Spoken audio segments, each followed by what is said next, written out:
बिस्मिल्लाहिर्रहमानिर्रहीम। Lecture of chemistry for 9th class. आज हम पीरियोडिक लॉ और मॉडर्न पीरियोडिक टेबल जो है उसको डिस्कस करेंगे। तो फर्स्ट ऑफ ऑल हम बात करते हैं पीरियोडिक लॉ की। तो पीरियोडिक लॉ जो है ये बेसिकली क्या था, इसको इस तरह से डिफ़ाइन किया जाता है कि properties of the elements are periodic functions of their atomic number. अगर हम बात करें मेंडलीव्स पीरियोडिक टेबल की और मेंडलीव पीरियोडिक लॉ की, तो उसमें हमने बात की थी कि properties of the elements are periodic function of their atomic message. लेकिन 1913 में एच मोज़ले ने एलिमेंट की एक न्यू प्रॉपर्टी डिस्कवर की जो कि एटॉमिक नंबर था। एलिमेंट की एक न्यू प्रॉपर्टी डिस्कवर की जो क्या था, जो कि एटॉमिक नंबर था। उसने ये ऑब्ज़र्व किया था कि अगर हम जो एलिमेंट्स हैं उनको एटॉमिक मैस की बजाय एटॉमिक नंबर की बेस पे अरेंज करें तो हम ज़्यादा एक्यूरेटली पोजीशन ऑफ एलिमेंट्स जो है उनको डिफ़ाइन कर सकते हैं। ठीक है। जब उसने एटॉमिक नंबर डिस्कवर किया तो इसके साथ उसने देन पीरियोडिक लॉ दिया। वो क्या था कि properties of the elements are periodic functions of their atomic number, कि एलिमेंट्स की प्रॉपर्टीज़ जो हैं वो उनके एटॉमिक नंबर का पीरियोडिक फंक्शंस हैं। नेक्स्ट बच्चे आपके पास ये ब्लॉक है, इसमें ये बताया गया है कि एटॉमिक नंबर जो है वो मोर फंडामेंटल प्रॉपर्टी है देन एटॉमिक मैस। लेकिन क्यों? इस वजह से कि एटॉमिक नंबर जो है वो हर एलिमेंट का फिक्स्ड होता है और सेकेंड अगर हम बात करें तो ये रेगुलरली इंक्रीज होता है 1 by 1।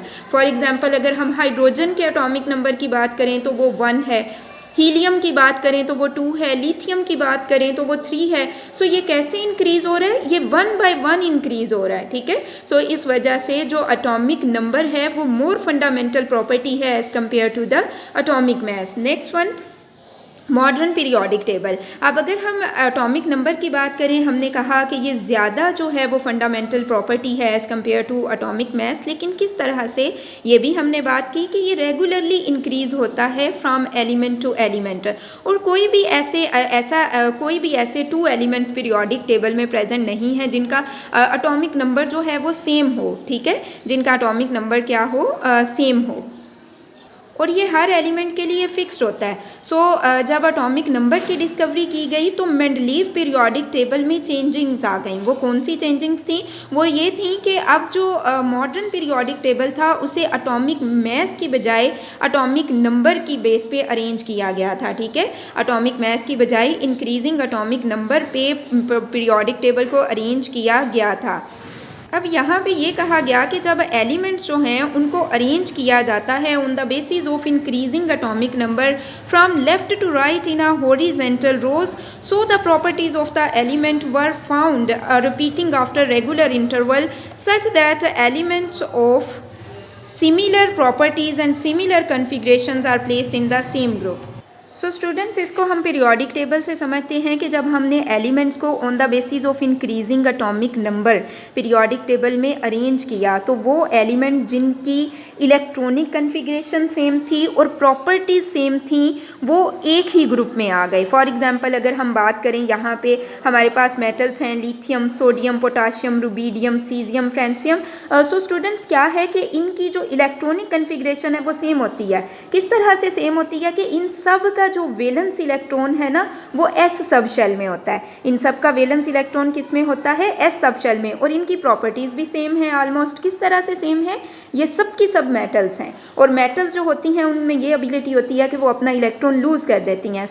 जब हमने एलिमेंट्स को on the basis of increasing atomic number इस पीरियोडिक टेबल में अरेंज किया तो क्या हुआ कि वो एलिमेंट जिनकी इलेक्ट्रॉनिक कन्फिग्रेशन सेम थी और जिनकी प्रॉपर्टीज सेम थी वो एक ही ग्रुप में आ गए।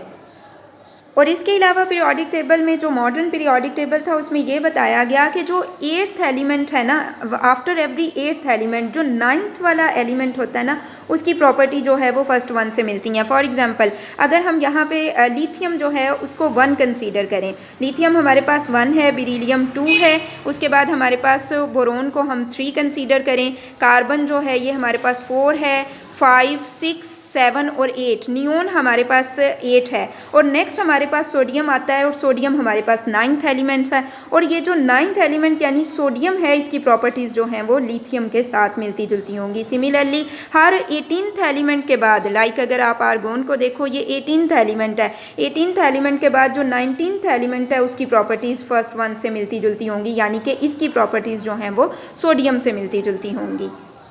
इस तरह से जो वो वाले रोज़ जिनके अंदर बहुत सारे एलिमेंट्स थे यानी जो लॉन्ग रोज़ थी उन्हें कट कर दिया गया 8 और 18th एलिमेंट की रोज़ में और उन्हें इस तरह से पीरियोडिक टेबल में अरेंज किया गया कि एक दूसरे के ऊपर उन्हें रख दिया गया और इस तरह से जो हमारे पास पीरियोडिक टेबल अरेंज हुआ ना स्टूडेंट्स, उसमें पीरियड्स और ग्रुप्स थे। पीरियड्स मीन के जो पीरियोडिक टेबल था उसमें हॉरिजॉन्टल रोज़ थी और ग्रुप्स के उसके अंदर वर्टिकल कॉलम्स थे। वर्टिकल कॉलम्स जो पीरियोडिक टेबल में प्रेजेंट होते हैं उन्हें ग्रुप्स कहते हैं और जो हॉरिजॉन्टल रोज़ होती हैं पीरियोडिक टेबल में इन्हें पीरियड्स कहते हैं। ठीक है।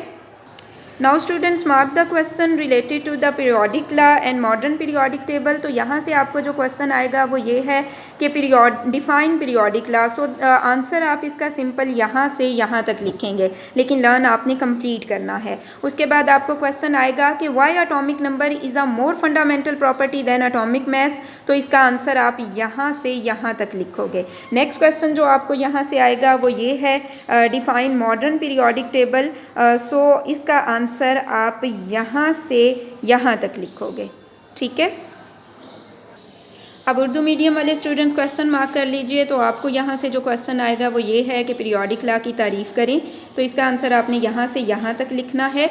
सेकंड क्वेश्चन आपको यहाँ से आएगा कि एटॉमिक मास की बजाय एटॉमिक नंबर किसी एलिमेंट की बुनियादी खसूसियत क्यों है। ठीक है, यहाँ पे आप अगर क्यों लिख लो तो ये आपके पास क्वेश्चन बन जाएगा। तो इसका आंसर आप यहाँ से यहाँ तक लिखोगे। नेक्स्ट क्वेश्चन जो आपको यहाँ से आएगा वो ये है कि जदीद पीरियोडिक टेबल की तारीफ़ करें। तो स्टूडेंट्स इसका आंसर जो है वो आप यहाँ से यहाँ तक लिखोगे।